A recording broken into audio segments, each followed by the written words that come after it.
Calucci. Mr. Mastrotola. Dr. Reed. Here. Mr. Rogers. Here. Mrs. Russo. Here. Mr. Sauter. Here. Mr. Sposato. Here. Mr. Riley. Here. Okay, at this time, we're going to go right into the presentation by Dr. Librera from West Hudson Associates, who's performing our superintendent search on behalf of the Board of Education. And last Monday, on the 15th of November, here in the auditorium, we held a question and answer period with the public. Prior to that, Dr. Librera met with the staff, with the administrators, and please, by all means, Doctor, proceed. Thank you very much. By way of background, when I was last here, I suggested to the board a way to proceed before you advertise and before you decided on what the final priorities for this position should be. And the board, this is for the community now, the board supported that process, and we said that we could do it fairly quickly, and here we are, not long after we started. Now here's what we've done. We sent a survey to the staff. We posted a survey and made that available through SurveyMonkey to the community. And we had a very good response to that. Now, it'll sound statistically like it isn't, but we had over 200 responses. Now, we've been doing that kind of work in a lot of communities, and our most recent one was with a community that has 12,000 kids in the high school, 6 high schools, and 8 communities. And we had 60 community responses out of 8 towns. And we had fewer responses from the faculty. So I think that it is encouraging to know that people were that involved and wanted to be involved. And it's one thing just to fill out simple kinds of responses, checking 1 out of 5. It's another to actually take time and respond thoroughly and reflectively and conscientiously to the open questions. It also is a challenge to have to read the open responses of 200 surveys. But the whole idea in this was to reach out to stakeholders and to hear what people say about the district, its strengths, as well as the things that ought to be paramount in the search for the next superintendent. And what I'm going to do is report on that tonight. Now, when you get 200 responses, and when you meet with the administrators, as we did, when you meet with the staff, as we did, when you meet with faculty after school, as we did, and then you meet with community in the evening, that's a lot of responses. And so what we've done with this is try to pick the major patterns that come out of those responses. And I'm presenting that to you tonight as the priorities, and they're all surfacing in terms of what the next person who shall be the superintendent needs to be able to do as priorities. That's what this is going to be.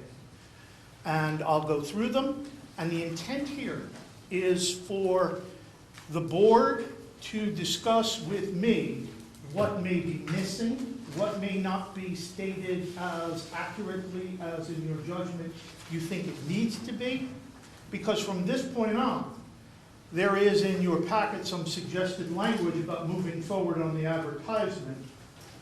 What I'm going to present here, I think, is the basis for putting together a profile for what the next superintendent ought to be able to have as characteristics and address. So keep that in mind as we do this, all right? So let's see how we do. All right, so is there a shadow on that that's going to make it that hard? Do we need to? Oh, it's a piece of paper. Okay, good. Okay, so all of this is a continuation of the beginning of that sentence. Because one of the things that's common in everything that we received is about a leader, about someone who will interact with this community, face the challenges of this community, craft plans, and move forward. So it's all comes out that way. And all of the board members have hard copies of that. So it's the same thing that appears here. This is not in priority order, because all of these are important. You can attach, as policy people, what is more important than others, but we just wanted to glean the things that we felt came through the responses over and over again. Well-educated, articulate, a track record of success in leading a school district and raising student achievement. Person with clear convictions, obvious integrity, and who can be decisive, but is also able to listen well and build a team effort for success. Now, success in every instance here, we're talking primarily about student achievement, but you're talking about functioning of the district as well as a definition of success.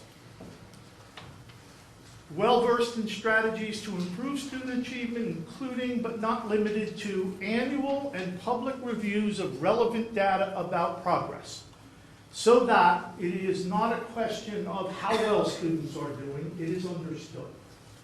And when it is understood, then members of the community, parents included, are going to be able to join in that effort to discuss where we're going, where you're going, how well you're doing, and what needs to be addressed. The key thing in there is annual and public.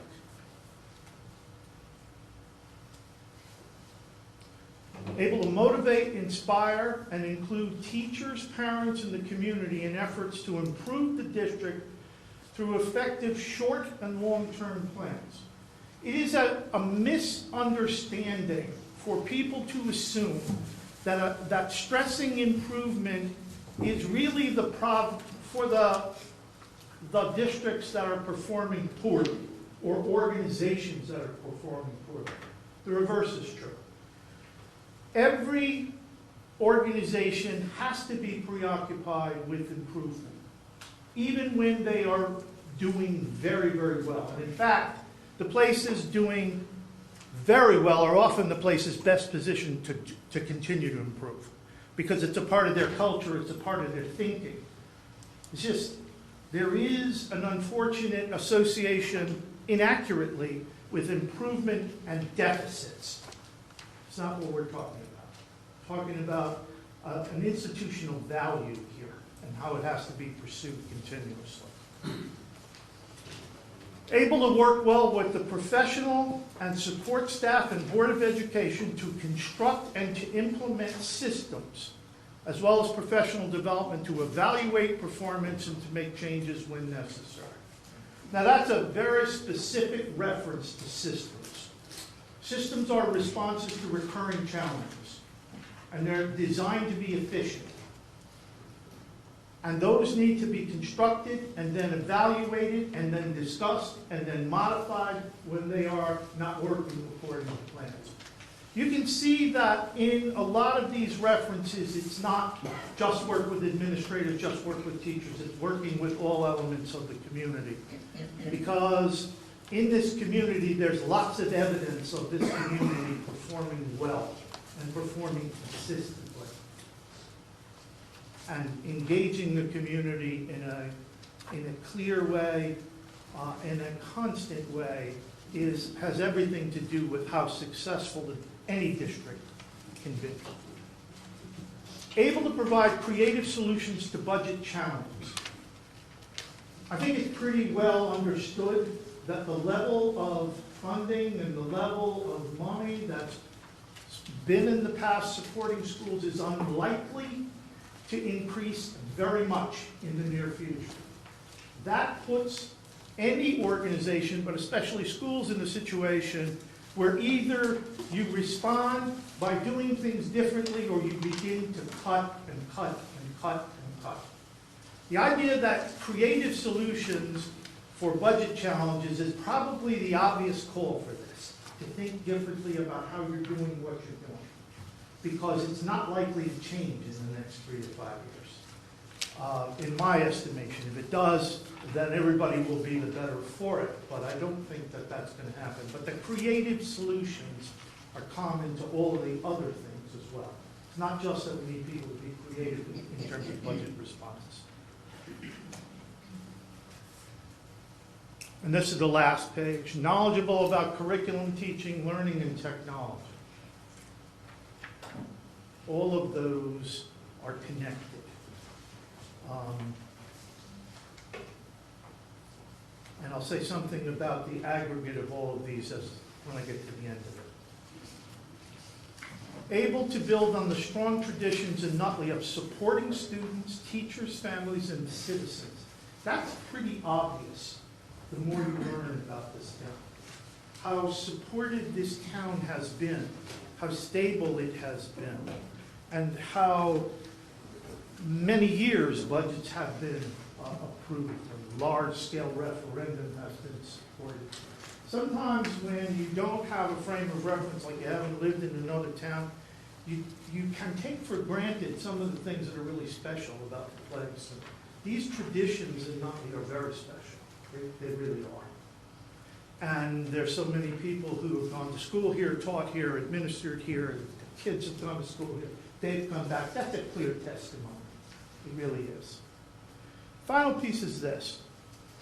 And able to bring a fresh set of eyes and new directions, and what I should say in there, as appropriate, new directions as appropriate, to keep the Nutley School District current and always improving. Now, I want to say something about all 9 of these. I don't know anybody who's excellent at all 9. And I think when you look at that and think about that, don't think that the people that we want to consider here are going to be excellent at all 9 of these. I don't think Arnie Duncan can be regarded as excellent in all of them. Talented people will be strong in some of them, but the key thing is, in our judgment and what we're getting from your community in all these meetings, you have to be able to do all of these things. If not directly, you have to preside over them. Because if you put them in aggregate, you're talking about an experienced person, which is part of what I think is important for you to consider. This is a complex community. It is a stable and strong community. It is a stable and relatively strong school district, but it's a complex entity. And complex entities really are not the kinds of places where it's easy to learn how to do something for the first time. Doesn't mean it has to be somebody who's been a superintendent. It just means that if you haven't been a superintendent and you haven't been in some large-scale position of responsibility in a district, the complexities of this school district, many of which come out of positive things here, may be too much for somebody to undertake in a short period of time. And you don't have a lot of time to start, move, galvanize, take advantage of the momentum that always comes when you have a new set of eyes. Now, fresh set of eyes means simply looking at things in ways different than they have been looked at before. It doesn't mean that you have to be somebody from 50 miles away. It doesn't mean that. It just means that when you're with the kind of challenges that face this district and others as well, there are enormous things in front of all of us. Not only budget, but how you prepare all kids to do well. When the requirements for doing well have gotten more complex, harder, because they're not competing with just kids in the state of New Jersey or Essex County, competing in a global marketplace.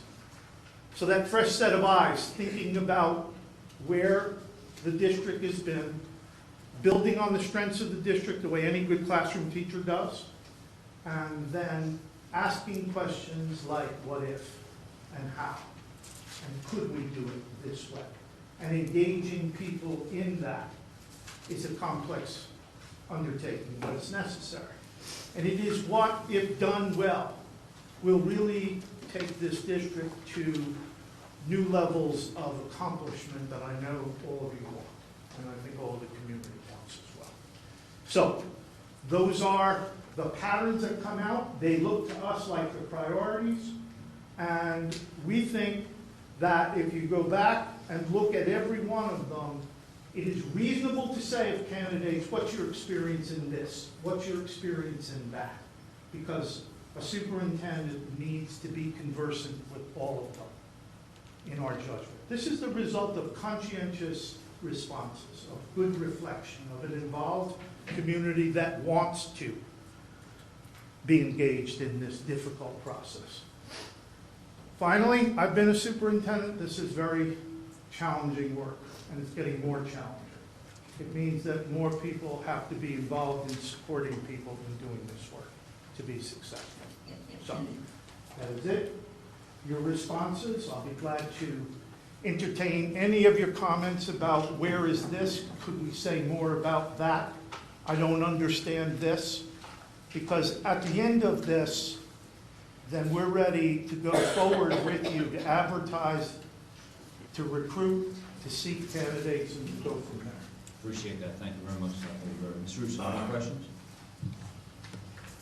Not at this time. Mr. Sauter?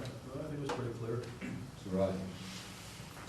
Yeah, obviously a candidate with strong expertise in academic curriculum is certainly desired, and I like what I see. But I would also like to emphasize that one great strength that Mr. Zara has brought to this district, we don't see it in all districts, is his visibility. A superintendent who's going to, be out on the ball fields, be at the PTO events, be willing to respond to the public when they ask him to respond. So I would just like to add some value to the strength he has brought to this district, and that we carry on that tradition. I think it is not said here, but it is inherent in every one of these areas. You can't do this and be invisible. You have to build relationships, sustain them. You have to be in and around entities, people, schools, so that you can hear the things that are on their mind. And visibility is very important, and this is a demanding job, so that should never be seen as something that's automatic, because it's not. Thank you, Mr. Cookman. Yeah, I think that all 9 priorities are really good. And I think, as you say, these are challenging times that we are in, and it's not going to get easier as we go forward. And I think that having short and long, particularly long-term plans that become a framework for making decisions, for priorities and making decisions is going to be very important, and that trickles down into the budget process and getting creative and thinking out of the box and technology and academics. I think those things are important. That framework, I think that this person has to bring to the table. Certainly, and I think the framework needs to be clear. People need to understand that. You can't support what you don't understand. And I think that good planning is short-term and long-term, and it has mid-course corrections. You take a look at it. We're not going fast enough. We're going too fast. That's not really what's going to help us. Nothing wrong with that. In fact, that's good organizations do that. Planning process is a dynamic process. Exactly. Yes. Mr. Sposaro? Nothing this morning. Dr. Reed? Dr. Librera, can you please share with the board and the public your time frame in terms of when you anticipate having the advertisement up and ready? Yes. I think that this Sunday is not a productive time because it's Thanksgiving. And I think that the first Sunday in December is realistic. And I have brought with me copies, and I will give them to Karen, of what Ed Week looks like, what those ads look like, and the Star Ledger, so you can get some sense of that if you haven't seen it. I think that the time to respond is about 5 weeks. You'll see in the proposed ad, and that's for you to look at and make sure you're comfortable with that. Close it on the 12th of January. We could come back to you with the candidates that we've interviewed and the people we're recommending on January 24th. And then lay out with you, and we would be advisory there to the extent you'd like us to, what's your role. But it means that I think early March for a decision is very much attainable. Thank you. Another question? Go ahead, Mr. Spezzano. Question I have, you've been doing interviews for other districts. Yes. Do you believe what we have up here is out there for us? Do I believe that this is an attractive district that will draw talented people? Yes. With those qualifications? Yes. Mr. Soto. In retrospect, I do have a question. I see one of the things here on both the community responses and the staff responses says that we want someone from outside the district, and that seems to be imperative. Do you think there's any specific advantage to that? When people asked us that question or said that, we said to them, our position on these priorities is never where you live. It's always what you are able to demonstrate you can do. Now, I think I understand those comments that are made for what they are. But I don't think that that a board or people who are searching ought to start with the assumption that that's what it has to be. And so that's why we've not responded and said it has to be somebody from outside of Nutley, because I don't think that that's the way to think about this. The way to think about this is, what do you want a person to be able to do? And then see who's able to respond to that. The reason I ask that question is we've had a lot of people from inside the district that have done wonderful jobs, and we've had a lot of people from outside of the district that haven't done that well. It goes both ways. Yes, of course it does. Of course it does. And our view always has been, you judge people on what they can do and what they've been able to do and what kind of promise they have as opposed to where they live. Good. Now, I think that there's no automatic benefit to inside or automatic detriment to outside. I don't think that that's the case. I think instead you put those things aside and you say, let's talk about what we're looking for, and then go from there. That's what we want to do. Good. Any other questions? And at this point, Dr. LeBeau, if you could get together with the board secretary and finalize that and move forward with your timeline, I think everybody will start with that. We will absolutely do that. I'd just like to close with the level of enthusiasm that we have for this district and for the probability of finding talented people. I think it's very challenging here, but the kind of person that you would want is not deterred by challenges. In fact, is interested because of the challenges. Now, there's some things happening in this state that don't help, but they're not going to get in the way either.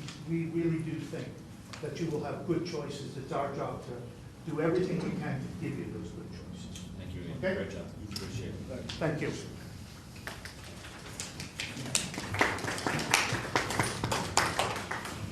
Okay, approval of minutes. Do I hear a motion to approve the minutes? So moved. Second? Second by Mr. Spezzano, moved by Mr. Gupta. Call roll. Mr. Gupta? Yes. Dr. Reed? Yes. Mr. Rogers? Yes. Mrs. Russo? Yes. Mr. Soto? Yes. Mrs. Spezzano? Yes. Mr. Riley? Yes. Correspondence, superintendent report. I'm sorry, correspondence, secretary. There is none. There is none. Okay, seeing none, we'll move to the superintendent's report. Mrs. Zara, please. Thank you, Mr. Riley. I'll be brief. I do want to report that all of the lunch aides have been trained in the district. That took place today, and that was a very, very important initiative. The board tonight will review and hopefully approve a great number of policies. Perhaps the most important of many important policies is the policy regarding bullying. And more importantly, not only the board's bullying policy, but procedures that we have put into place. And I'd like to thank Mr. Rogers and Mr. Spezzano, particularly Mr. Rogers, for crafting those, looking through the new regulations, the new legislation. Procedures will be passed on to all the administrators, and they, in turn, will school the staff on what to do and when to do and how to do it regarding bullying in the district. concern moving forward, and I'm sure we're going to hear regarding budget, but the autistic program, which has been wonderful, the board has to start thinking about what's next for those children as they age out of elementary school, and what adjustments have to be made regarding middle school and perhaps high school level down the road. So that's something that should be considered. Several committee meetings met, and we will have committee reports, Finance Committee, Policy Committee, and the Academic Committee. I met with representatives from the Department of Education regarding a pilot program to screen vision and vision issues in the elementary schools. In the planning stages only. If that information is brought to me after our initial meeting, I will certainly present it to the board and the public. Starting in November, we've begun lockdown drills. It's an unfortunate requirement. They've been done very well. We have public safety as well as our own school resource officer, Ferrara, working on those lockdown drills with our principals and staff. Veterans ceremony on November 11th was a very, very moving ceremony, and particularly so because our students performed our musical groups. As everyone knows, they are outstanding. We were so very concerned with technology. On Friday, I believe it was the 12th, I attended a web conference between first graders at Lincoln School and first graders in California, where they were sharing a book that both schools, both groups of students read, and they were comparing notes and talking about passages and characters via the computer, from one coast to the other. That was wonderful. Principals meeting on the 19th, and once again, I must stress with the absence of an assistant superintendent, the principals are doing a great job assisting me in many of the areas that certainly I need assistance in. That would usually fall to the assistant superintendent. And I'm very proud to report that I've been appointed to the State Committee regarding special education. That appointment was made by the president of the Essex County Roundtable. It's of particular interest to me, and next month I will present a report on those issues. Just switching over to athletics for a moment, the fall season was very successful. Cross-country, boys soccer, girls soccer, and volleyball made the state tournament. And the football team, by a score of 14-3, prevailed over Galway and will play Morristown in the Meadowlands on December 4th for the state championship. That's my report. Thank you. Thank you. Let's hear the board secretary's report, please. I'd like to provide the board with a recap of the open enrollment for health benefits that just closed. This will become effective January 2011, and we had a total of 31 staff members throughout the district who switched their coverage from traditional to direct access. The savings to the district for the balance of the year from January to June of 2011 comes to a total of $51,491. So that is a very positive option that many of the members have chosen to help provide the board with some relief in terms of expenditures for health benefits. And in addition, this evening on the agenda is a request for an approval of a purchasing manual for the district. And basically this manual is there to memorialize the procedures that are followed from initiating a purchase order through the bidding process if necessary. And it is an essential part of our standard operating procedures for the district. Thank you very much. We also have the President of Student Council here, Mr. Fone, who's going to give us a report. And let us, as a board, we'd like to formally congratulate you and your family, your mother and father, on the beautiful baby that came for your sister the other day. Congratulations on the evening. Thank you.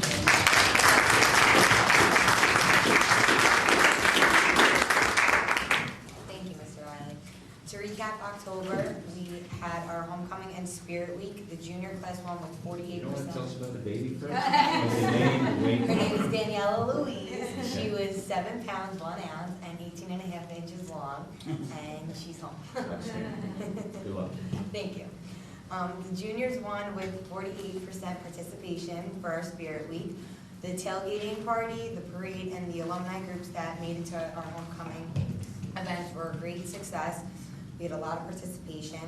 The homecoming courts were listed King and Queen were Nick Tedesco and Lindsay Hamilton. And we had a pig roast post-game party in the senior courtyard, which was well attended. We've been hosting volleyball tournaments, which are becoming very popular this time of year.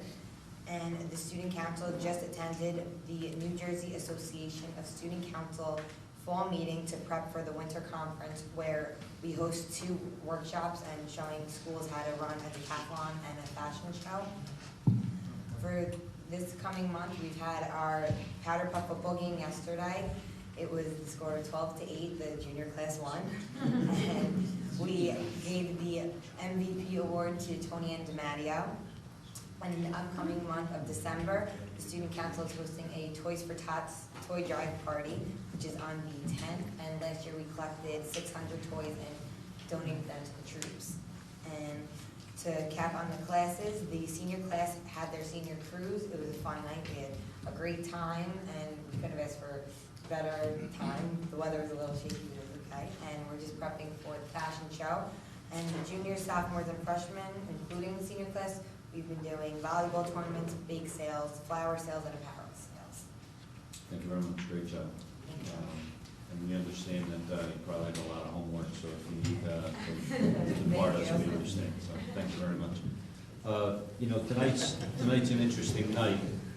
We began with the brand new search for a superintendent, and we're going to hear some committee reports now, from policies to budgets to Nutley High School beautification plan. And, you know, I just want to mention one thing before we get into these reports. We've been trying as a board to figure out the opportunity at the high school to have a staggered schedule from 0 to 9, where now we have 1 through 8 realistically. And we need remediation. We need help with the people that fall through the cracks on AYP. We need help for people like Mrs. Russo's son, who, if we had 0 period in the 9th period, it may help us schedule a little bit in his needs, and whether it's needs for additional classes or English classes or math classes or tutor classes, whatever that is. So last week I asked the superintendent to put together a formal survey of the high school teachers and ask them on a voluntary basis, since it's contractual, you can't force them to come to 0 period or 9th period. And I asked the superintendent to send the survey over to the high school. We received the results of that survey today.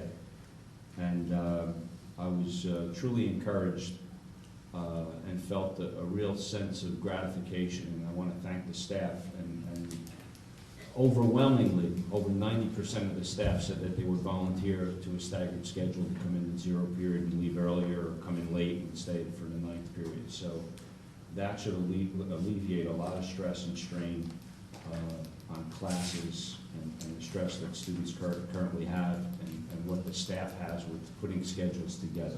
So we're leaving that in the hands of the administrators to put that together and come up with something formal for the board to look at as far as opportunities or options moving forward for next year, for the next calendar year. And I appreciate Dr. Reed's persistence in beating me with a stick to accomplish that task. It was a great idea, and he's as responsible as anybody here for seeing that this gets done, so thank you for that.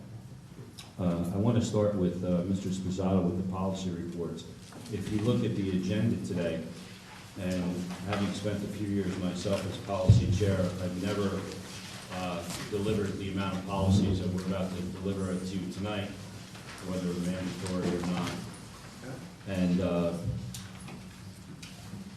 the superintendent referred to the bullying policy, which I am acutely sensitive of as a president and as a board member, and him and I have had many discussions on bullying.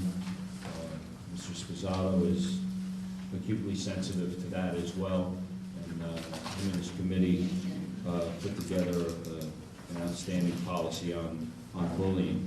We also have in this a concussion policy now. So at this point, we are now testing every child in the beginning of the year involved in contact sports to ensure, as far as we know, bless you, to ensure that they're not starting the school year with a concussion. And the policy details what happens if a child does get a concussion. So now we formalize and memorialize the concussion policy, expanded our bullying policy, and having a daughter who's a type 1 juvenile diabetic.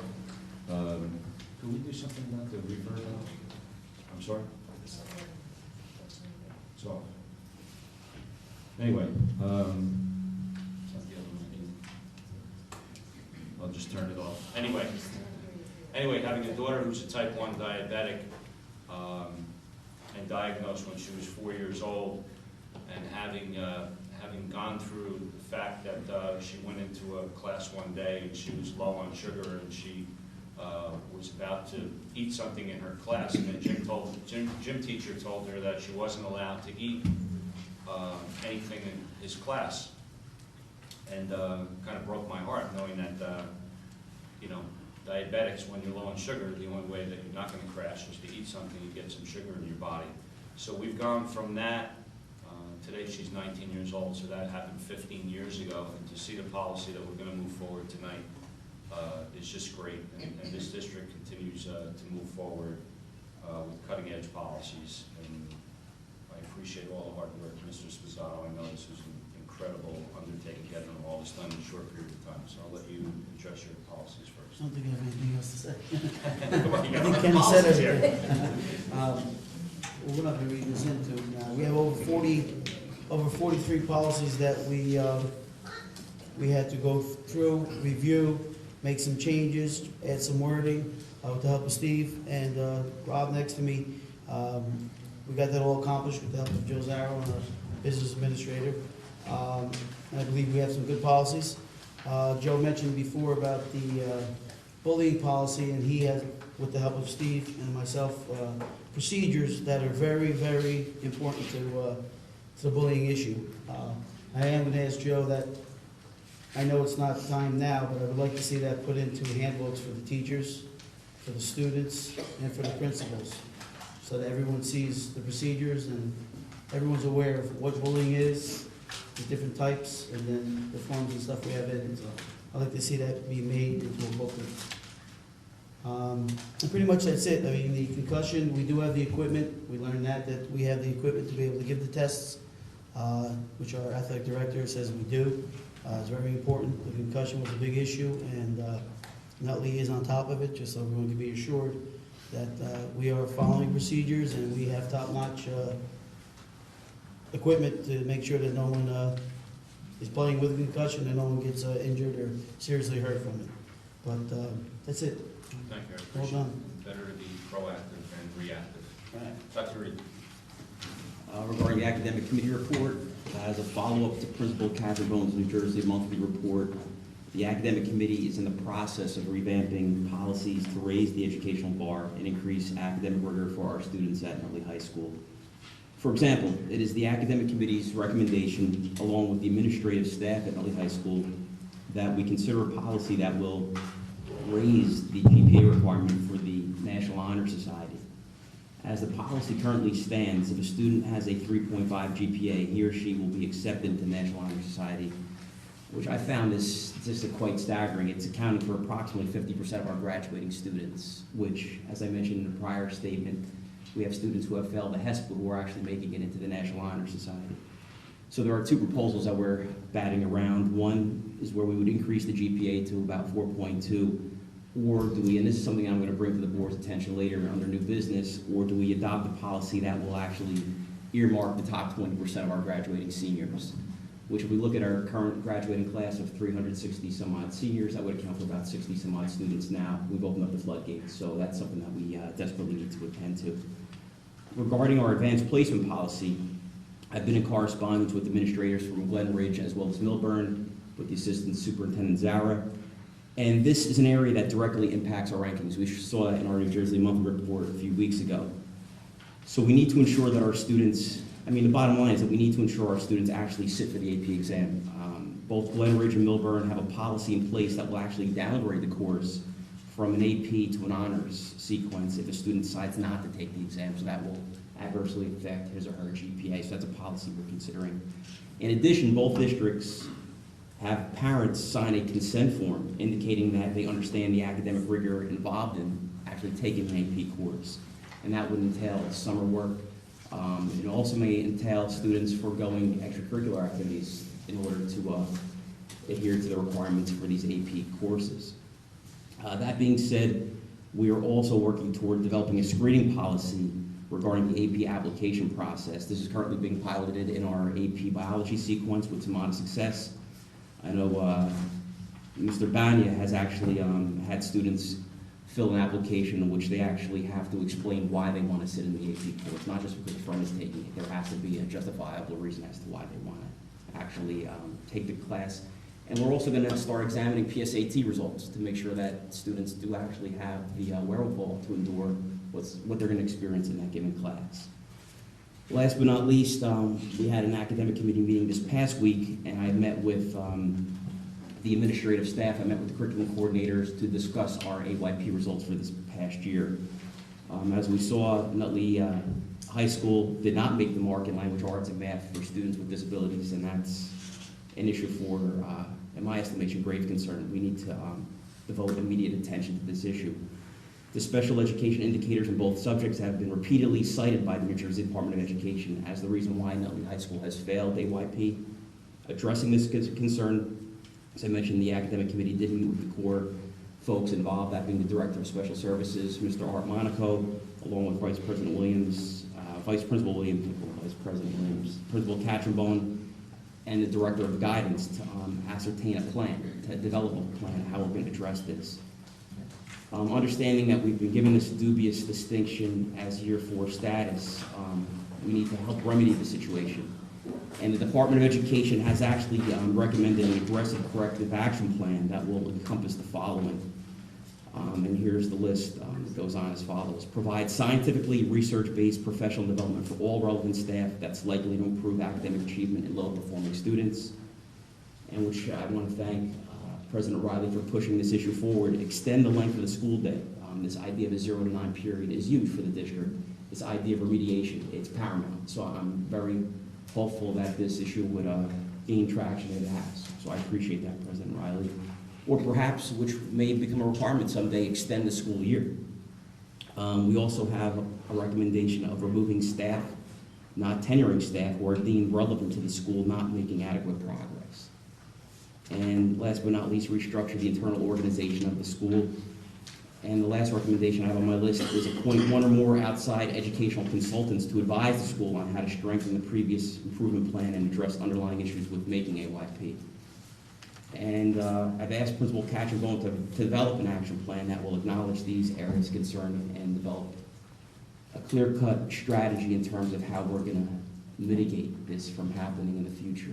And as I mentioned, beyond the state coming in and intervening, it's something that I feel is an emergent situation that we need to pay careful attention to. That's my report. Thank you. Mr. Rogers, Questions of the committee report? you talked about under all of the business, but take questions from Mr. Rogers. Yes, thanks. A couple of issues. One is on December 1st, Mrs. Russo and myself, the representative of Chartwell's, who's the food service provider in our district, and the mayor will be meeting, and we are going to be discussing how to develop a nutritional program that will basically teach young people about good, solid nutritional food. The mayor's office has been very good in working as a partner with us on this, even to the degree that she's looking to get a grant that'll help us out. So there'll be a lot of value to this. And Mr. President, I hope on December 1st we'll be able to come back with you and say that we're ready to roll with that. Sure. One other thing I'd like to expound upon regarding the bullying policy. And I've got to tell you right up front that Mr. Sposato, he was a good partner in this. We worked together very hard. We met with the Attorney General's office and a number of other people, because I've got to tell you, folks, it's not as easy as we thought it was to get a policy that would be as effective as we believe this will be. But here's something you need to know, because this is not unique to Nutley. We all know it's a national issue. We all know that young people are led to suicide over bullying. But here's how encompassing this is going to be. We have presently a memorandum of understanding and agreement, as every other school district has. We have a memorandum of agreement with local law enforcement. And under the present wording of the agreement, when there is a drug issue, alcohol issue, or an issue that a student gets involved in, whether it be in the school or outside the school, during school hours or after school hours, both law enforcement and the school district will collaborate on those issues. Well, we're going to endeavor to put one more word in that policy, that memorandum of agreement, and that'll be bullying. So if a child, a student, or anyone for that matter, even bullies somebody on a Saturday or Sunday off of school hours, that report will go to the school district so that the school can be a partner in intervening in this type of what I believe to be eventually criminal behavior. So that's how encompassing this will be. Thank you, Mr. President. Thank you, Mr. Rogers. Mr. Cook. Yes, Mr. President, I have two reports. The Finance Committee first. We met. You sure you don't want to do technology first? Are you doing technology first? What was the other report? The other is the beautification. Oh, okay. Sorry. Those are my two reports. Finance Committee met on November 16th. We covered a number of items, three of which are resolutions that we'll be voting on tonight. The first of which, Mrs. Yeaman has already talked about, the purchasing manual. The second is the prescription drug contract. Prescription drugs cost about $140,000 a year. It was put out for bid. Two bids came back. One was minus 5% of premiums, the other was minus 7%. The current carrier being minus 5%. We decided to recommend to stay with the Benecard, the current carrier. The difference in the total dollars would cost us more to switch carriers than the savings of $2,800. So recommending that we go with the Benecard, the current carrier. And the other resolution is on the phone system to put in the necessary repairs and service contracts in place so that the phone service in the middle school will be restored. In addition to those items, we also talked about the benefit open enrollment. Mrs. Yeaman reported on already. The review, the audit, which the auditors came in today, and they agreed to come and meet with the board to present the audit. The highlight of it, the main thing is that last year we ended with a surplus in excess of the 2% maximum of $535,000, which will be, has to be used in the next school year. So that'll help us out next year. Mrs. Yeaman has started departmental analysis and review with the Transportation Department. Again, seeing how are we looking at everything, are we doing things in the most efficient manner? We have a financial update from the extended day report, and it looks, based on the first 2 months of the year, they will have sufficient revenue to cover the what they owe us from last year for the books, the facilities, and for this year. So that will put them back in a good footing in that perspective. And then the final thing, probably the most important thing, we started taking a look at the 2011-2012 budget and projecting out with the 2% cap revenues, assuming that the state aid would remain flat, projecting out costs as we know them today, leaves us with a gap in expenses over revenue of approximately $2.6 million, which puts us about the same position we were in this time last year going forward. So this is not going to be an easy budget process. We're going to have to take a look at a lot of the things that were cut last year and that were restored for various reasons with the retirements or with the one-time aid from the federal government. We have to take a look at everything will have to be on the table, including, and Mrs. Yeaman made a list, which I'll just enumerate some of them. Look at everything, pay to play, look at whether the full-day kindergarten should be a second question. Mr. Zauer mentioned the autistic program and how as the students age, whatever options as they go forward. Sending them out of district is an expensive proposition. Looking at course offerings, looking at teaching load on coordinators, just to name a few of the things that we have to look at. This would not be an easy budget process.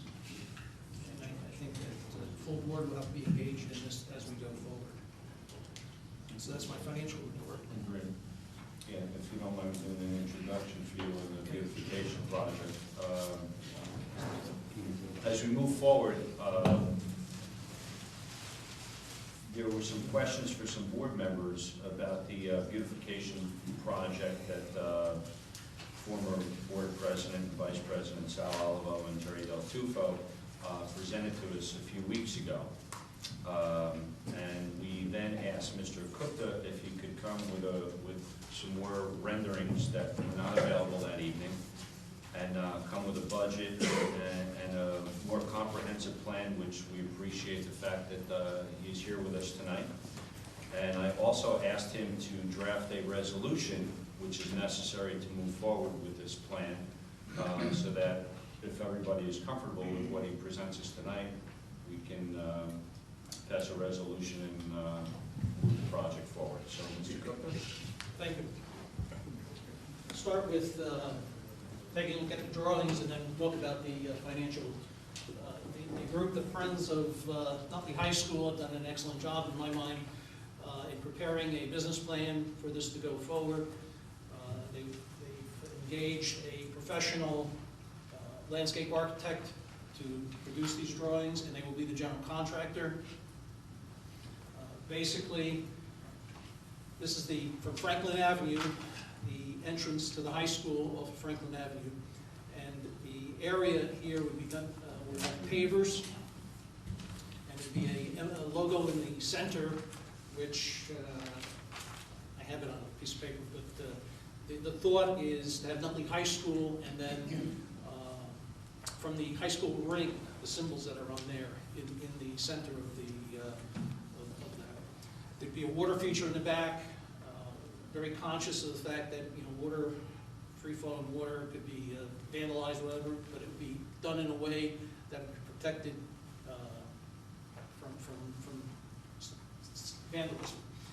There'd be a honor wall on each side. The current trees that are there would be cut down and be replaced with trees with a higher canopy, so you could see the building, you get a better view of the building. There are currently, by the high school, 2 war memorials. One is by the entrance and one is over by the corner. They would both be on the corner with the flagpoles, new flagpoles. The flagpoles would be replaced with new ones. There'd be banners going around. Could you give us more detail on that? I'm not real clear on what you mean by that.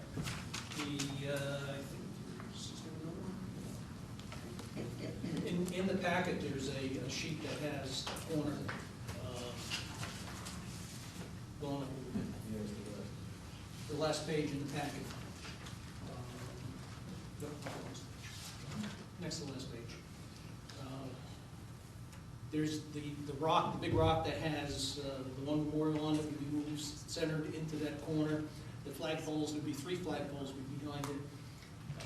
And then the memorial that is the Revolutionary, honors the Revolutionary folk would be moved also to a position of honor in this corner.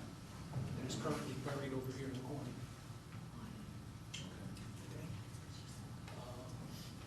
The landscaping would continue around to the entrance to the gymnasium, where again it would be pavers, and here then a circle that would be a logo where the Nutley Raider logo would be in that. I think that's pretty much Sally. The bollards around there too. The bollards would go all the way around. Detail is going to be around the perimeter. Center picture. Center picture on the left. Thank you. Please. That's it. I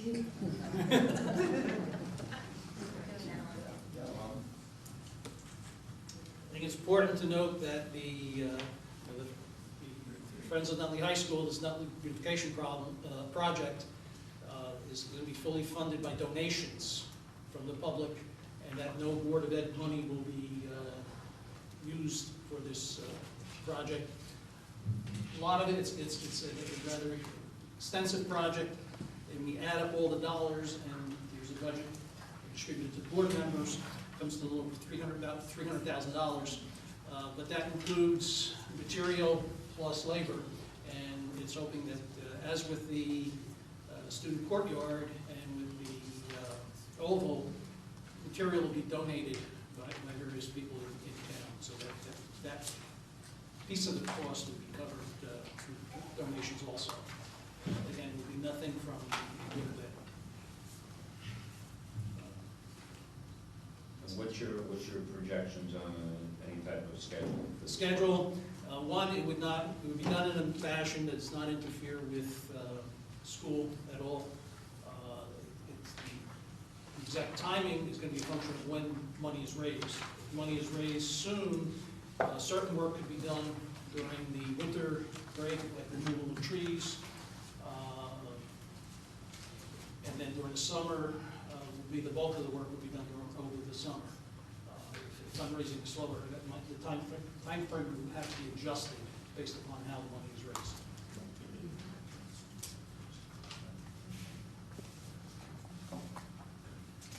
I'll allow any questions. Mrs. Russo, any questions? I don't have any questions. Mr. Sauter? Is this a committee report? Well, this is something we're going to pass a resolution on, so. And there is a committee, which I am the board of ed rep on, so I'm reporting on that committee. Okay, thank you, Mr. President. I do have a comment, however, I'd like to say that people that are doing this, I have to give them an A+. It's very, very nice, and I think it's gonna come out real well. I certainly appreciate their efforts. Two things. One, I will echo Mr. Sauter's remarks that, you know, when people volunteer their talent, their skills, and their time to step up and do something like this, that's what makes Nutley special. I would ask the committee to consider extending, by the way, veterans dear to my heart. I thank you for honoring them, but can you extend it from 3 flagpoles to 7? 7? 7. And that would be, just so you know, and Mr. Del Tufo and I had a little sidebar before, and he was open to this suggestion. That would represent the Army, Navy, Marines, and Air Force, the Coast Guard, the National Guard, and the Merchant Marines, all encompassing in the war efforts. But thanks, great stuff. Thank you, Mr. Dr. Reed? I would like to thank the Friends of Nutley and for former board members Del Tufo and Olivo for spearheading this effort, and extend, or at least I extend my appreciation. I wish you all your efforts. Mr. Susanto? I'd like to echo the same. I believe that the work in our oval and the courtyard shows the talent that we have here in Nutley. And I hope all the board members, as myself, will be in 100% support, and whatever I can do to help, I will be there. All right, money. Appreciate that. Mr. Susano? And again, I'll just echo the comments of the other board members. I had the pleasure of working with Mr. Olivo and Mr. Del Tufo in the past on other projects. We're totally dedicated to the beautification of this high school, spearheaded an outstanding effort on remodeling the courtyard, which was in complete disrepair. I saw to it that the oval was complete with favors and donations, and we appreciate the tireless efforts of both of you. Thank you very much. Okay. Any other committee reports?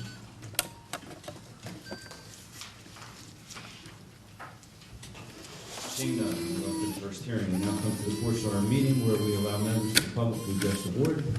In this section, we allow questions or comments on only the resolutions addressed in tonight's meeting. Regulation 601, allow 20 minutes for these communications. Each person shall be limited to 3 minutes, and we ask you to stay within this requirement.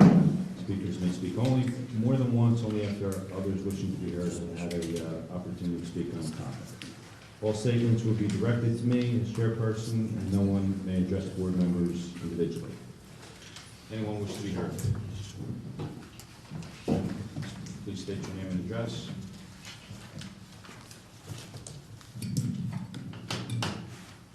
Good evening, Mr. President. Alan Thomas, 108 McKinley Street, here in Nutley. Mr. President, regarding BA Resolution number 18,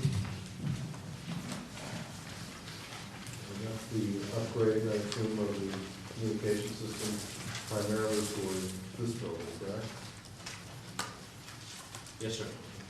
What budget is that coming out? Should you address the board secretary on that?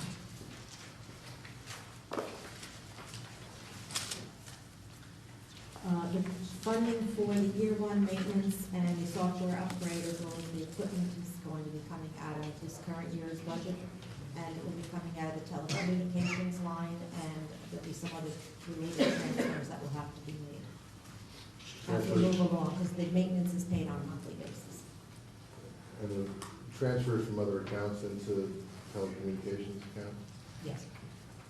Mr. President, is there any possibility there, if there were any funds from the capital account for this building left over that we could use for such a thing? Would that be allowed? I don't know if it would be legal, but that's my second question. Are you referring to the referendum one? Yes. This would have had to have been in the scope of the referendum project in order to be able to use any of that. Well, the communications wasn't in the scope at all. I'd have to go back and research I mean, the question. maybe academic is already. And I don't And believe I we don't have think funds there's any left. funds there. available. That would be my Right first one. question. Yeah, Just trying to look for other money. Yes. we appreciate your suggestion. Mr. President, also, I join in complimenting the board and especially Mr. Scusato for resolution number 16 under the VA resolution 16. All these policies and so on. How many readings do you get if we actually vote? We vote tonight on the first reading, we vote on the second reading at the next meeting, and pass. So the public has, what, 2 opportunities. 2 opportunities? Well, actually, I don't count tonight as having an opportunity because other than me, I'm the only one that's been able to look at these policies before this meeting, and I got them about, an hour ago.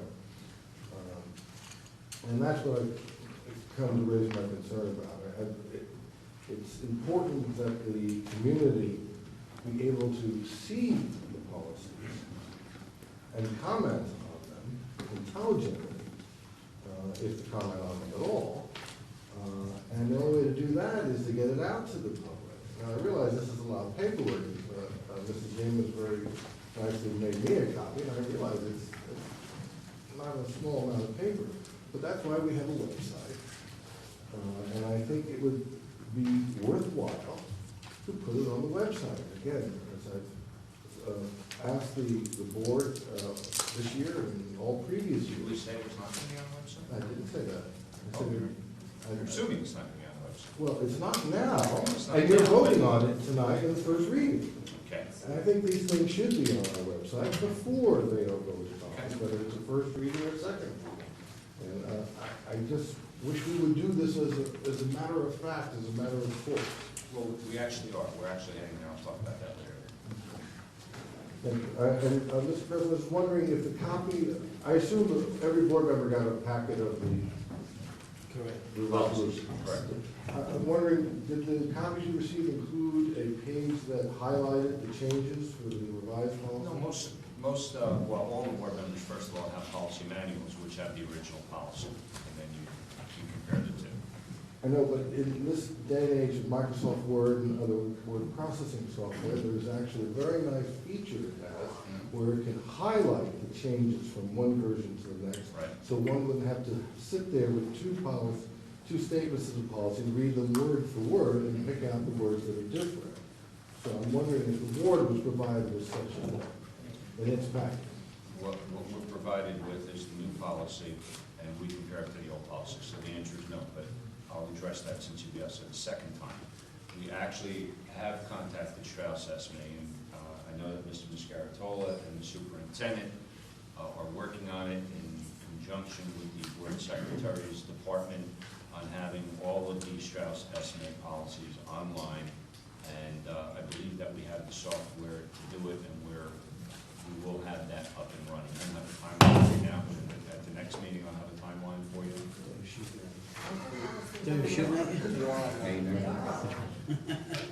The policy is online. My point is that the proposed new policy. That's is what not I'm online. talking about, what you're asking for specifically with the changes. Yes. Thank you, Mr. Of course, I President. understand that the policies are on. Thank you, Mr. You're President. very welcome. Anyone else wish to be heard? Please come up, state your name and address, and ask your question regarding resolution. Jennifer Higgins, 132 Lakeside Drive, Nutley, New Jersey. I'm speaking about the resolution on the mandatory bills and payments.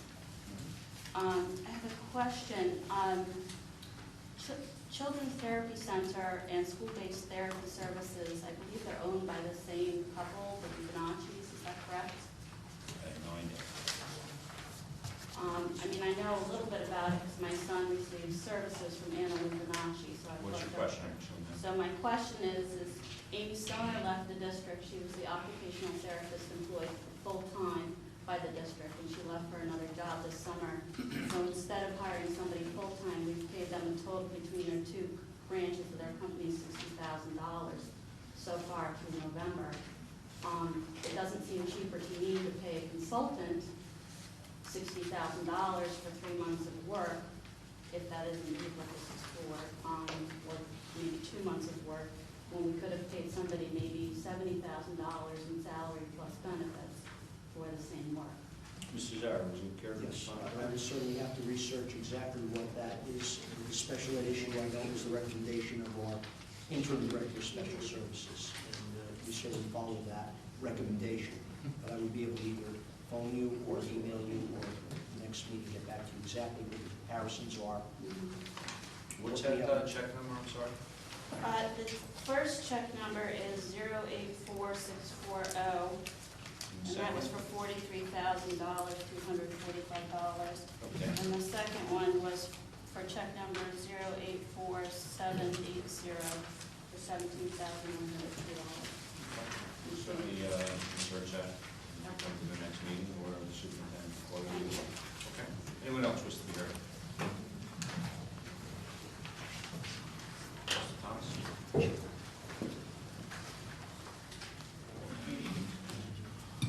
Thank you, Mr. President. Regarding BA Resolution number 7, President, I hope that you would make special mention of this when it comes time to vote, to thank the Spring Gardens PTO for this wonderful donation. And regarding number 8,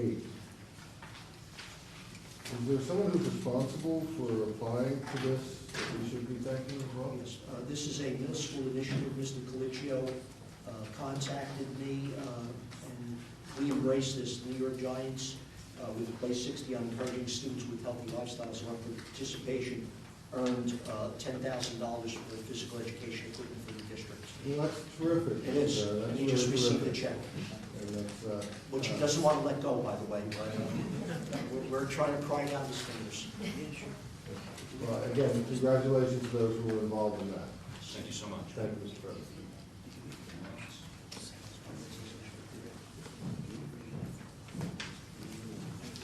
Seeing none, we'll move resolutions. Mr. Sposato, if you could move superintendent resolutions 1 through 14 is listed. Yes, Mr. President, I'd like to move Superintendent's Resolution 1 through what, Karen? 13, as written, or 14, as written. A second. Second, Mr. Cookton. Any discussion? I have a question, I don't know if you can answer this, but I'm looking here at resolution number 14, tuition, Chancellor Academy, $53,000.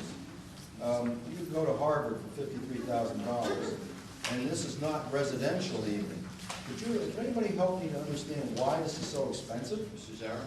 We got another one here, it's $32,000. I mean, this is unconscionable to me. Interestingly enough, while we are facing a 2% cap, there is no cap on special education costs in the private sector, as well as superintendent salary caps, which is certainly a big debate. There is no cap on directors of special services, private schools, private institutions. It's supply and demand, and there is no regulation other than what is reasonable. And when we need placements, and schools have a very good reputation, and they are visited by parents or recommended by the case manager, and parents are in agreement that it's going to meet the needs of the students, this is what it costs.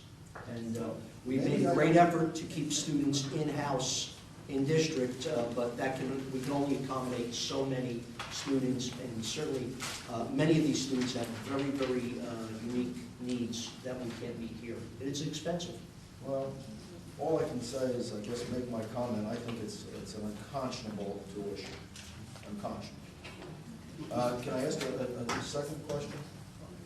Go ahead. I think, Mr. Bizzarro, I asked you about because somebody mentioned the fact that maybe as a stopgap measure, we could use walkie-talkies for communication in school here. And I asked you if you would find out whether that would be a viable solution. That's not for now, this is resolutions only, that's Oh, all this. aren't we talking, I'm sorry, I guess I have to wait till we're talking about numbers. I would be glad to answer that. Okay, all right, I'm sorry. One question, Wall's question. Mr. Zarro, do we investigate costs of different schools that can provide the same services? Yes, we do, and they are all very similar, very close. They're very close. So how does that get based on? It gets based upon our looking with the recommendation from our person? It's based on the child's needs.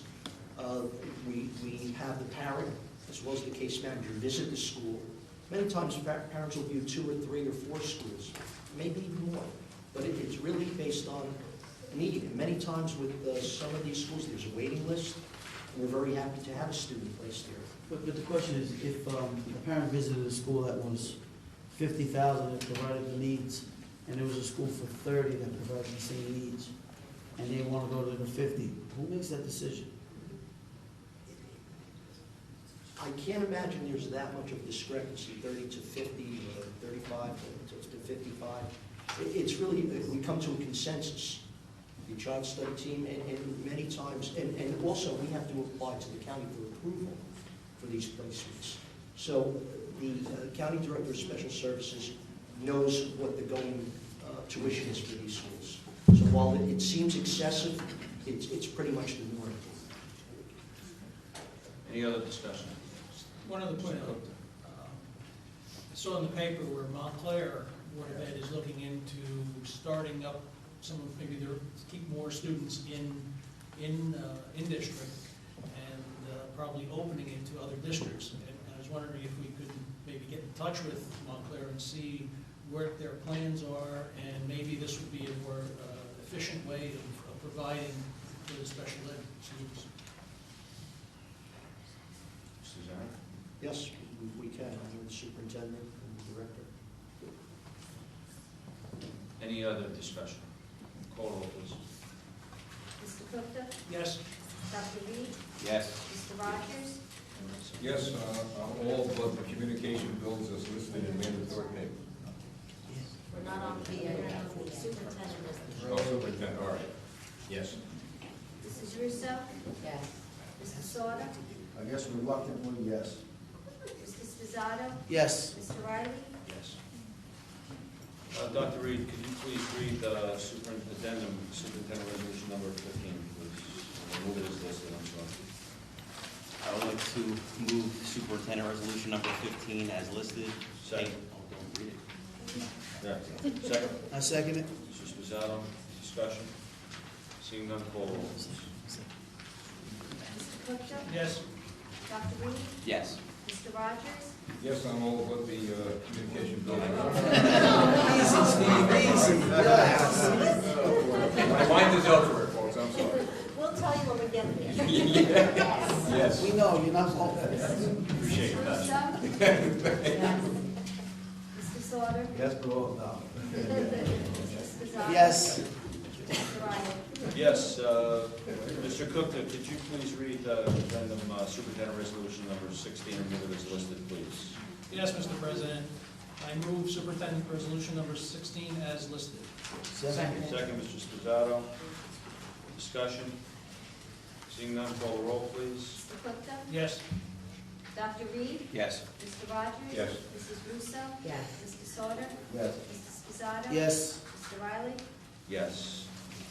And before we move Mr. Rogers' resolutions, taking Mr. Thomas's recommendation, I absolutely would like to formally, as I always do for every donation, appreciate the work that the PTOs in this town do. It's second to none. I don't think there's many PTOs that are as active and as incredibly fundraising focused as they are here, and they just keep doing incredible things for the kids in this district, and we thank you very much, and we also thank you, New York Times. Mr. Rogers, since it's all yours, we'd love it if you would please move Superintendent Board Secretary Resolutions 1 through 19 as listed, please. Okay, I move on the Board Secretary resolutions as listed. 1 to 19. Accept? Second. Accept, you're gonna... Now, you want to do it now? Yes. Okay. Well, you want to roll call. Second by Mr. Cook, the discussion. Discussion. Mrs. Russo, please. Yes. On number 16, adoption of bylaws specifically regarding the cell phone text message usage policy. I feel it is inherently untrustworthy to believe that any board member that donates and devotes the amount of time that we do to this unpaid position would inappropriately use text messaging. And speaking for myself, I have 3 children, a house to run, a full-time job. I get texts from my family and even my employer where a quick 1-sentence answer can resolve most of their questions. Is it not valuable to have people with children in the system who have a direct feel for the pulse of this district as trustees? Or should only those with no parental responsibilities be welcome to sit here? I take issue that anyone would suggest that I would violate any sunshine laws by texting another board member regarding sensitive board discussions. Leaving a meeting, even briefly, has the potential for far more disruption and could create a revolving door type situation. Therefore, I urge my fellow board members to join me and vote nay on this policy. Any other discussion? Yes? Oh, you weren't? Question I'm sorry. Question on legal services. Please. Number 0174, like Mr. Thomas alluded to, I was not able to find my current legal services policy. I'm wondering if someone could tell me what is the difference? What is the revision? Mrs. Pizzaro, do you have the revision?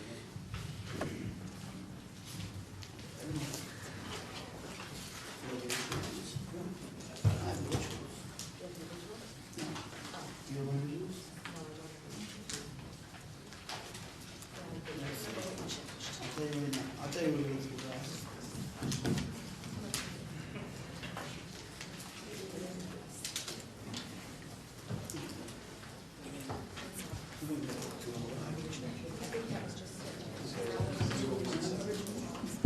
Okay, in the original policy, it did not have board president or his or her designee.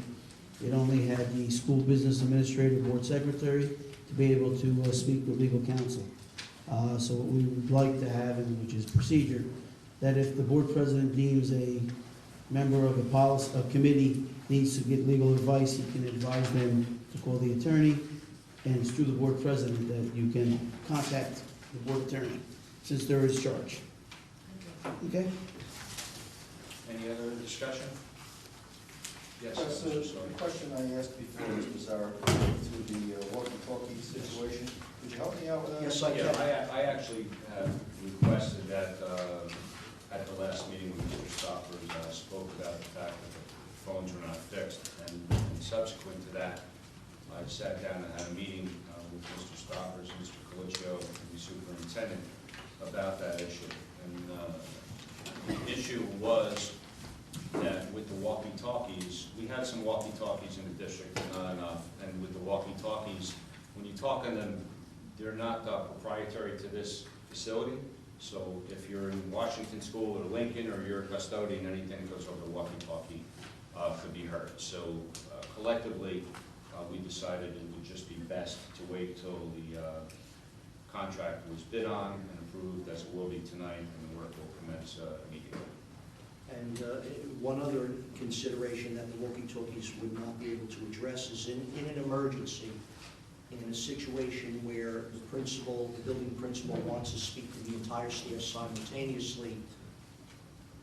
Very simply, a message goes over the PA, and that's an instruction in the code for every teacher to pick up the telephone at the same time to get the instructions. And that's not possible with the... That won't work with the walkie-talkie? No. All suggested that, by the way, is not only for the fact that we could save a lot of money, but besides, when we have those corded phones in the rooms, I know from past experience, many times they're vandalized. I mean, often I pick them up and they have like wads of gum stuck on them. And that's a problem. And another problem is that when you had a lockdown, the teacher might have to move to another part of the room, and how are they going to take the phone with them? So that was my concern, and that's why I thought maybe that the suggestion of a walkie-talkie would be better because it'd be portable. Appreciate it. Any other discussion? Call the roll, please. Mr. Copta? Yes. Dr. Reed? Yes. Mr. Rogers? Is this my part? Yeah. Okay, I will vote yes on everything but the communication bills that are listed in the bills and mandatory payments. Thank you. Mrs. Russo? Yes, on all but number 16, specifically the cell phone policy. Mr. Sauter? Well, I have to agree with Mrs. Russo that I think we have to rely on the integrity of the people that have been elected to this board rather than passing a resolution pertaining to that integrity. And so I too will vote for everything except, I guess it's labeled here 160170 as no. I thought the discussion phase was closed, but since it's not closed, since board members would like to discuss it, even though that portion of it is closed, let me just make something perfectly clear. No one here is challenging any board member about what their integrity is. What this is clearly a policy which states if your phone rings and you have an emergency, I think, which is why I asked Mr. Sposato to put it together, that it's appropriate to take your phone and handle your emergency outside those doors, not sitting here while the public is watching. So here's a perfect example. So no one is excluding anyone from using their cell phone. No one is excluding anyone from an emergency. Mrs. Russo does not have proprietary rights to children in the district. Dr. Reed has children in the district. I have children in the district. I don't use my cell phone at the table. If I have an emergency, I will go outside and use the cell phone. That's all we're asking with this policy. So continue the roll, please. Mr. Sposato? What's the question? Yes. Mr. Riley? Yes. Dr. Reed, will you please move Board Secretary addendum number 20, resolution number 20 is listed, please. 19, or 20. It's 20. There were 19. I so move Board Secretary's resolution number 19, Second. 20 as listed. Second? Second, Mr. Sposato, discussion? Call the roll, please. Mr. Copta? Yes. Dr. Reed? Yes. Mr. Rogers? Yes. Mrs. Russo? Yes. Mr. Sauter? Yes. Mrs. Sposato? Yes. Mr. Riley? Yes. Okay. At this point, we will have the second hearing of the citizens.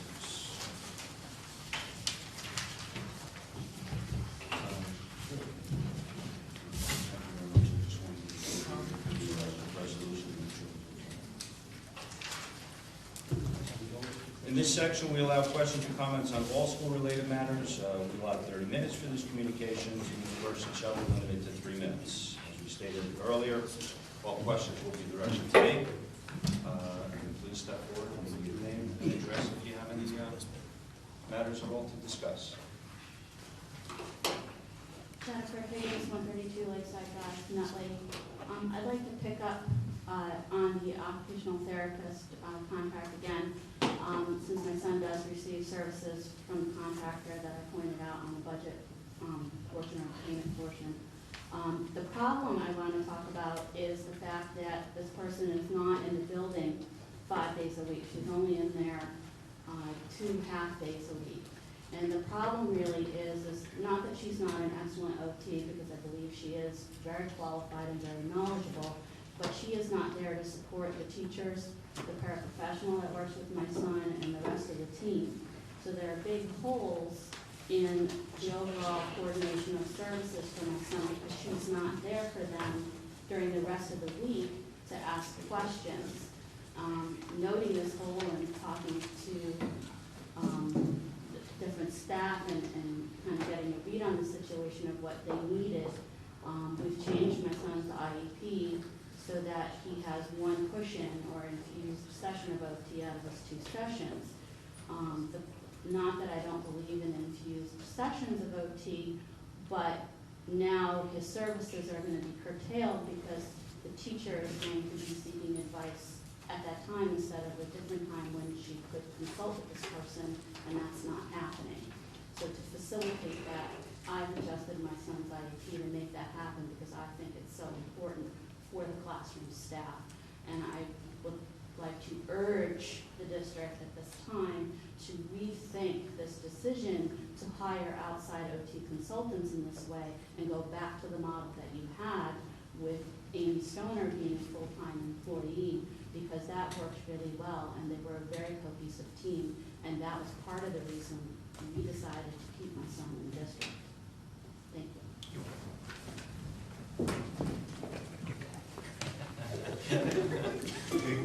That was the fastest I ever saw you. That's all the votes, 214 Nutley Avenue. It was fast. I gotta get going. I'd like to thank everybody in advance for your unanimous support of our project. I guarantee it'll be a great project, like Courtyard in the Oval. If anybody on the board wants to join our committee and help with the fundraising, you're welcome. Tom? Actually, Mr. Sposato and myself would be honored to be on it. I would rather not have Mr. Sposato here. Show us all up because of the great fundraising. You guys are doing a great job. Happy Thanksgiving. Thank you. Thank you. Mrs. Square.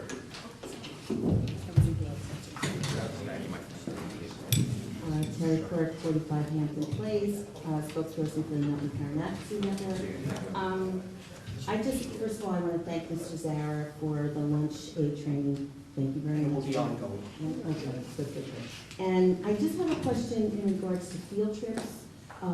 Is there any new policy in regards to parents not being permitted to be on a field trip? Because that seems to be happening over at one of our elementary schools, and I was just wondering if you could look into that. I will just, I know that with classroom mothers, with field trips, perhaps a couple of other situations, there's more people interested in serving than there are opportunities to serve. But I'll look into that. And also with nurses, does a nurse have to be on every field trip going out? Well, I'm just wondering, because that seems to be happening in another elementary school, and I was just wondering if Well, that's I the would imagine policy. that that's problematic because Right. then the school has to be covered by a Right. nurse from another school. But I was told that it's a new policy where the nurse has to go on every single field trip, and I've been in education, I don't think, but it becomes like, it becomes a problematic. I know we have had in the past students with very serious needs, and that's a situation where we trip to a parent, as a parent if Right, they're available. that's what my, that's what, yeah. And perhaps the nurse, but I'll have to Okay. research All that. right, okay. It's an interesting question. Okay. I'm a little confused about something, and I wanted to just pose it to the board. I have two agendas. One's for June 14th, where you listed the transfer of personnel, and one teacher was going from halftime basic skills Unicode to halftime basic skills Washington. And another person was going from halftime basic skills Washington to halftime basic skills Yantacoff. Okay? That's June 14th. Now we have, fast forward to August 23rd. And the person that was assigned to going to Washington School has resigned. It says, be it resolved, it's the approves the acceptance of the retirement of that particular person. My question is, from this time, there has been no one, this person has not been replaced in that school. So this is a basic skills position, and like Dr. Reed That says is about... being filled in, I would imagine, if it didn't happen tonight because we weren't prepared to sever, we will be filling that Okay. position.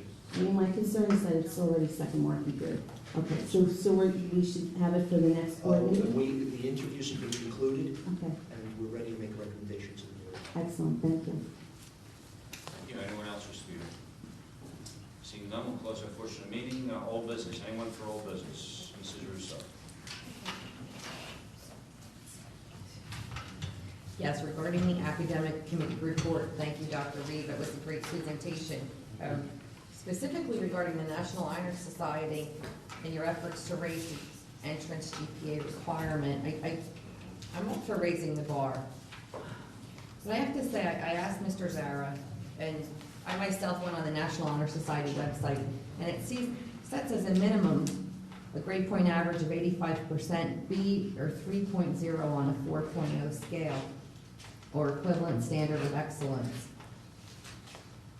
As a parent, I received, I believe it was a Guidance Gazette, where they already stated that the requirement would be 4.0 pending approval. I've gotten a lot of feedback that that's quite high. It's a big jump from 3.5 to 4.0, and now I hear you discuss 4.2. I also see on the national standards, the service requirement is to the school or the community, and we as a district require it to be specifically in the school. Community service doesn't really come into play, so those children that are not in the school clubs, but perhaps are very active in community organizations, are already left out. I know that we as a district can do better than what the national standards are, but that seems to be a very, very high jump to go from 3.5 to 4.0, and now 4.2 is, I think, off the charts. I think we're eliminating far too many children, so I have great concern about that. What are you gonna do? How are you gonna come to the conclusion of what number to set? I think it's not his point to come to a conclusion, it's the board's point to come to a conclusion. He's bringing the topic up, and he just wants discussion, he wants it to be heard, and we definitely, it should be discussed as a board. And whether it's 4.2 or 4.0 or 3.9, I think what Dr. Reed spoke about was gathering that data for the board so we could come up, and have more information on exactly how many students are where and what the break point should be. Obviously, he has very high standards, and I commend him for the high standards, but, the fact that he's asking to move it to 4.2 doesn't make it so. I think we need to look as a board to find out where we are, how many students we're talking about, what the top 20% is, what the top 25% is, and collectively, the 9 of us come to determination. I'll let him speak for himself in a minute, but I think that, he's correct in saying that 3.5 is too low. As a quick point of clarification, and looking at 3.5, when I graduated Nutley High School, I think the highest that we could attain was a 4.0 grade point average. We look at Patrick Roach, our valedictorian, I think he broke the charts at 5.088, whatever. That being said, we never made that commensurate leap with the National Honor Society, so that's why we allowed over 50% of our graduating class to actually enter the National Honor Society. And these recommendations aren't Robert Reed's recommendations. This is coming from the staff at the high school. This is coming from Principal Catcherbone all the way through our curriculum coordinators, along with Jill DeVillio. So we did our due diligence. I've contacted other districts. I've looked nationally at those standards, and usually it's that top 20%. A 4.2 grade point average may put us at that top 20% differential. So that's really my recommendation, that we seriously consider both options, and that bar has to be increased, because right now it's not happening in other districts. I'll tell you that right now. It's way too many kids that are entering that distinction or having that distinction. That's all. No, Mr. Sauter? 100%. Yeah, can I make a comment about the AP situation? Well, let's stay focused on Oh, I'm sorry. what she's referring to, because I don't think she's finished yet. Okay. Just, anyone care to comment on what Mrs. Sauter Yes, discussed? Dr. Reed, one thing I'd like to request that you consider, and this board consider, that we expand the role not only to just service to our school district, but to the community at large. We've got a heck of a lot of kids working in hospitals, working for veterans groups. We had this student last year, if you remember, stuff a bus for toys for kids. They're doing a lot of work outside the district, so if it's possible, I haven't seen your report yet, but if it's possible to do that, I would ask that we consider that. No, that's all factored in. I think we can even strengthen that requirement to ensure that that's a component that's included, the community service piece, absolutely. Thank you. Mr. President, I think that it's important that we raise the bar. You can't have 50% being outstanding. It degrades the being a part of the National Honor Society if you let that many people in. I think we have to raise that bar, and 20% I think is probably a good target. Is there anything else? No, not specifically. Anything else on old business?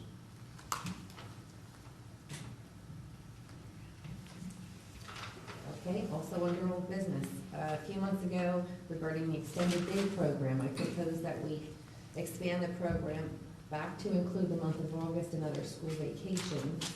I believe the discussion at the time was that we were told if council says it's okay, we would move forward with this. Now that council wasn't here, I was curious what council's opinion was,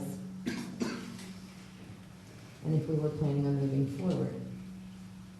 Mr. Zara, the last we spoke, and I was asking for something in writing from council on, Yes, Mark Wenzel would be handling that.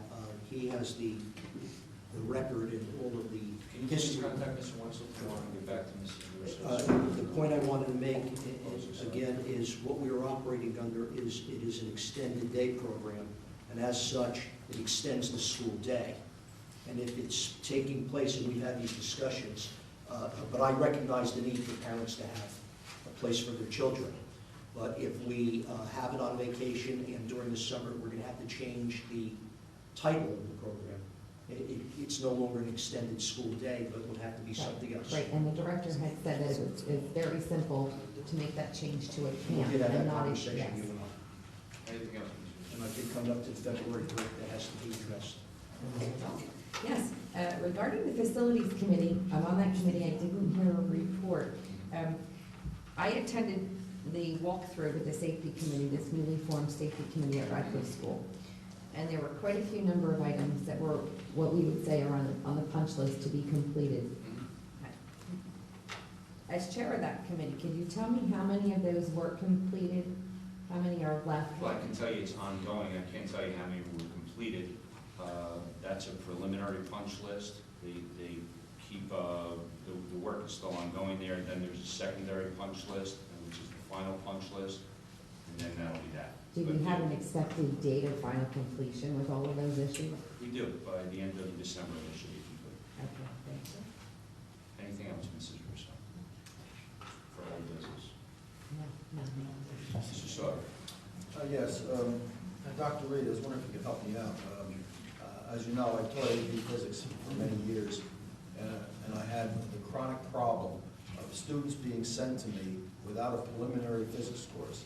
And I think this, it happened to me, it may happen in other classes too, but it certainly is a serious problem because the teacher course of that nature without a preparatory course makes it nigh onto impossible.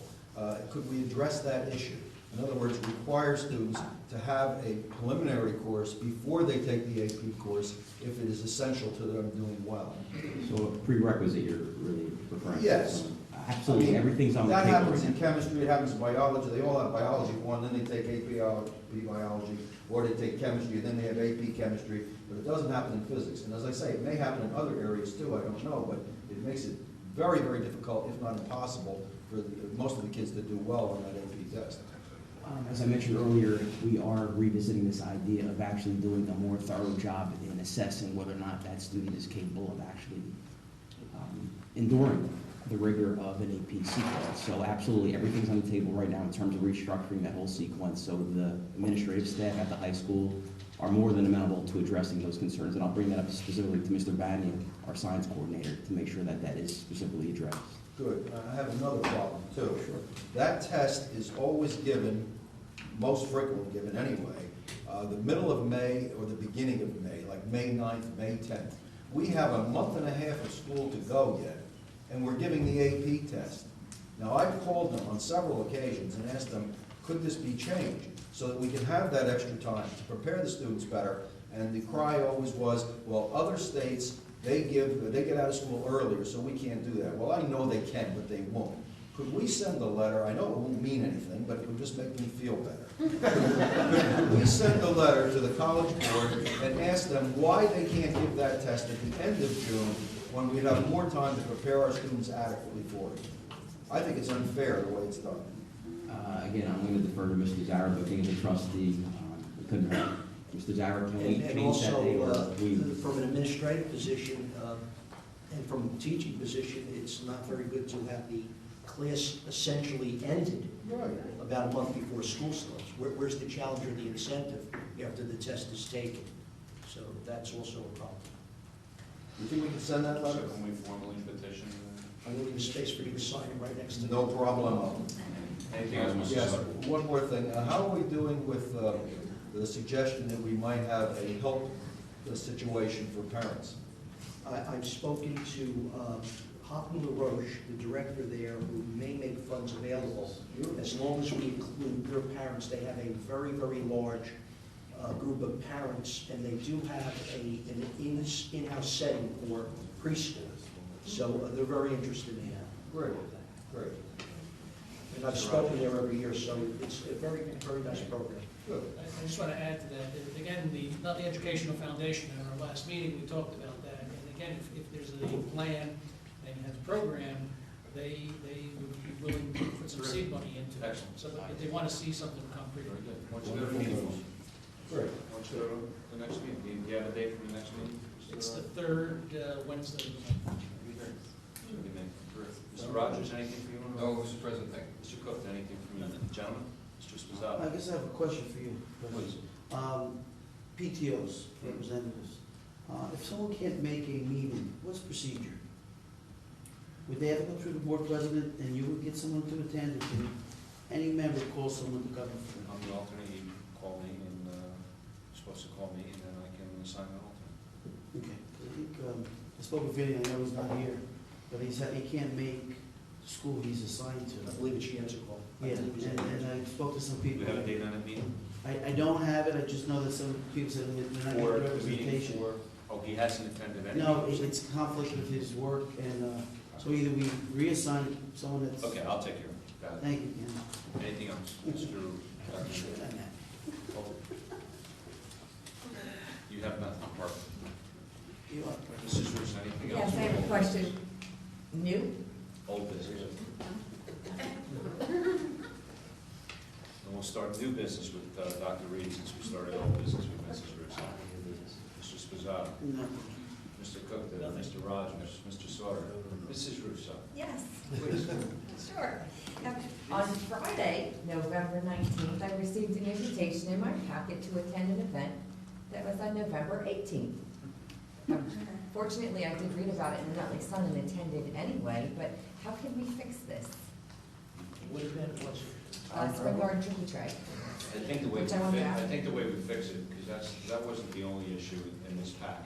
What we really need to do, when we have such a delay between meetings, when we only have one meeting a month, Get them in your emails. but I'm saying, would it be harmful to put it in a packet anyway and deliver the hard copy to us? One piece of paper. If you read your emails every day. I understand, I'm just it's all asking a scanned. question. We get packets, we get all this too, but it's, Yeah. The only reason why you got it in the packet is just to, because it came in, one piece of paper. And then I just gave it to you as a backup. so you won't do it then, is what you're saying. No. No. Well, we have to pay a driver to go and deliver it to all your It's not places. financial. Every mail. We all live in Nutley, the guy, he's not going to Tom's River, come on. All right, anyway, we'll discuss that again. Anyone else for the business? Mr. Sauter? Can we agree to, as a board, wish Steve and the football team the best of luck coming playoff? Because they've taken an awful lot of punishment over the years in that other league, and now he's doing well, and it's wonderful to see. By the way, and not just Steve, in Nutley, we've always focused on the football program for some strange reason, but, now our focus, thanks to Dr. Reed, is academics, but we have spent a lot of time on academics today, but let's thank everybody. I mean, as Mr. Zara said, we had a great fall sports season. My daughter I happens forgot to the be a cheerleaders won senior, the SEC championship. so I'll throw that out there. I was also in Bloomfield for a cheerleading competition my daughter was involved in, so all those coaches and all those kids just do a great job and have a tremendous support staff throughout.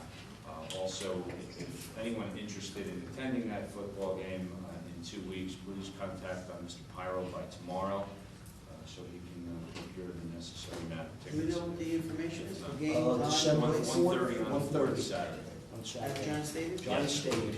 Mr. President, we're also throwing the band, Oh, my goodness. the band, we got a world-class band I now. have to be honest, I took more pictures of the band this year.